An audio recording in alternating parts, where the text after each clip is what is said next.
ఎన్నికలకి ఇంకా దాదాపుగా 43 రోజులు సమయం ఉన్నట్టు ఇవాళ నుంచి లెక్కేసుకుంటే. అంటే ఒక రకంగా చెప్పాలంటే ఒక 20-30 రోజులు కావాల్సింది కాస్త మనకి 4th ఫేజ్కి వెళ్ళేటప్పటికి అంత గ్యాప్ వచ్చింది. ఇక జనంలోనే తిరగాలన్నటువంటిది, ఎందుకంటే షెడ్యూల్ ప్రకటించాక తిరగకపోతే ఎట్లాగా? ఓ పక్కన చంద్రబాబు, రెండో పక్కన జగన్మోహన్ రెడ్డి భారీ ఎత్తున జనంలోకి తిరుగుతున్నారు.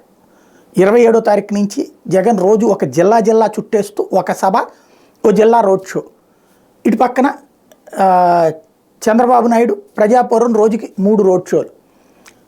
ఇక పవన్ కళ్యాణ్ పరిస్థితి ఏంటంటే తన పిఠాపురం కార్యక్రమం నిన్నటితో ప్రారంభమైంది.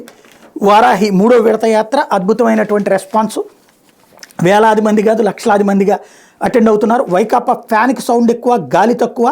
ఆ పార్టీని నమ్మొద్దని జనసేన అధినేత పవన్ కళ్యాణ్ అన్నారు. 25 ఏళ్ల భవిష్యత్తు కావాలా, 5,000 జీతం కావాలా, ప్రజలే నిర్ణయించుకోవాలని పిలుపునిచ్చారు.